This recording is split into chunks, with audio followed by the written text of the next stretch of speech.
ہماری زندگی کا ہر لمحہ گزر رہا ہے، ہماری زندگی کی ہر سانس ہمیں چھوٹا کرتی جا رہی ہے، ہماری زندگی کا ہر لمحہ ہمیں موت کے قریب کرتا جا رہا ہے۔ اٹھ فریدا ستیا، تیری داڑھی آیا بور، تیرا آگا رہ گیا نیڑے تے پچھا رہ گیا دور۔ ہم کہتے ہیں نیا سال آ گیا، ہم کہتے ہیں 2020 گزر گیا، ہم نے آدھی رات تک فائرنگ کر کے، آتش بازی کر کے، رقص و سرور کی محافل میں جا کے اس 2020 کو رخصت کیا۔ فرید الدین کہتے ہیں اٹھ فریدا ستیا، تیری داڑھی آیا بور، تیرا آگا رہ گیا نیڑے تے پیچھا رہ گیا دور۔ یہ ہر لمحہ جو ہماری سانس نکل رہی ہے، جو ہماری سانس بحال ہو رہی ہے، یہ ہمیں موت کے قریب کر رہی ہے۔ اب ہم آنے والے ہر لمحے میں اپنی منزل کے قریب ہو رہے ہیں، لیکن ہمیں اس کا احساس نہیں ہے۔ یہ زندگی رب نے ایک ہی دفعہ دی ہے۔ بعض اوقات بندہ سمجھتا ہے کہ میں زندگی گزار رہا ہوں، کل میں ٹھیک ہو جاؤں گا، پرسوں ٹھیک ہو جاؤں گا، اب میں نے ایک دن ٹھیک ہو ہی جانا ہے۔ آج آپ کسی بندے سے کہنا نماز پڑھا کر، تو وہ کہتا ہے پیر والے دن سے نماز شروع کر دینی ہے۔ کوئی کہتا ہے بس یہ میرے پیپرز چل رہے ہیں، پیپروں کے بعد میں نے مسجد چھوڑنی نہیں ہے۔ کوئی کہتا ہے بس میری ڈیوٹی ایسی ہے، اس کے بعد میں نے مسجد سے نکلنا ہی نہیں ہے۔ لیکن موت اس سے پہلے آ جاتی ہے، آخری سٹاپ پہلے آ جاتا ہے، اور وہ وقت نہیں آتا کہ جب ہم نے فارغ ہو کے مسجد میں آنا تھا۔ سال نہیں بدلا۔ وہ حبیب جالب بڑا ایک ایسا شاعر تھا کہ جس نے حکمرانوں کے ناکوں میں دم کیے رکھا۔ وہ کہتا تھا تو نیا ہے تو دکھا، صبح نہیں شام نہیں، ورنہ ان آنکھوں نے دیکھے ہیں سال کئی۔ وہ کہتا تھا نہیں یہ صبح نہیں دکھا یا شامیں نہیں دکھا، نیا سال تو میں نے کئی دفعہ دیکھا ہے، اگر تو نیا ہے تو کوئی تبدیلی دکھا۔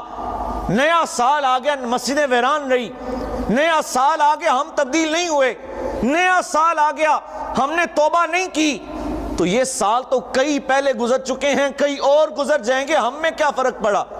کیا ہم اسی انتظار میں ہیں کہ نیا سال نیا سال نیا سال؟ ایک وقت آنا ہے، آپ کو یاد ہوگا 2020 میں کتنے ایسے لوگ تھے جو ہمارے درمیان موجود رہے، لیکن 2021 کا سورج انہوں نے، ذرا آہستہ بولیں نا تھوڑا، کہیں ہماری باری بھی نہ آ جائے، باری آ ہی جانی، دب کے بولیں، 2021 کا سورج انہوں نے، اور ایک سال آنا ہے کہ اس کا سورج ہم نے بھی نہیں دیکھنا۔ وہ سال قریب ہے، شاید یہ ہمارا آخری سال ہو، شاید یہ ہمارا آخری دن ہو، شاید یہ ہماری زندگی کے آخری لمحات ہوں، اور ہم اسی انتظار میں کہ میں نے صحیح ہو جانا ہے، میں نے صحیح ہو جانا ہے۔ ہمارے شیخ کامل فرماتے ہیں کہ مجھے ایک بندہ ملا، تو میں نے اسے کہا کہ حضرت آپ مسجد میں نہیں آتے، تو کہنے لگا بس میں ریٹائرڈ ہونے والا ہوں، بس سال ایک میرا رہ گیا ہے، اور اس کے بعد میں نے ریٹائرڈ ہو جانا ہے، پھر حج کے لیے جانا ہے، اور اس کے بعد کبھی آپ کو شکایت کا موقع نہیں ملے گا۔ فرماتے ہیں میں نے اس کو پھر بھی سمجھایا کہ زندگی کا پتہ کچھ نہیں، وہ کہنے لگا نہیں بات ہوگی آپ سے، بس ایک مجھے سال کا وقت دے دیں، اور ریٹائرمنٹ کے بعد میں نے مسجد چھوڑنی نہیں۔ فرمانے لگے لیکن پھر سال کا وقت پورا نہیں ہوا، سال کا وقت تو مکمل نہیں ہوا، ریٹائرمنٹ کا وقت تو نہیں آیا، لیکن موت پہلے آ گئی۔ بولے نا جی، موت۔ اب بتائیں حج کہاں گیا، مسجد کہاں گئی، نماز کہاں گئی، توبہ کہاں گئی؟ ہم کس انتظار میں ہیں؟ تو یہ زندگی ایک ہی دفعہ ملی ہے، اسی زندگی میں ہم نے اپنے آپ کو درست کرنا ہے۔ ہوتا یہ ہے کہ جب پورا تجربہ بندے کو مل جاتا ہے تو جانے کا وقت آ جاتا ہے، پھر دروازے پہ کھڑے ہوتے ہیں، پھر پھل پک جاتا ہے، پھر پھل کے گرنے کا وقت آ جاتا ہے۔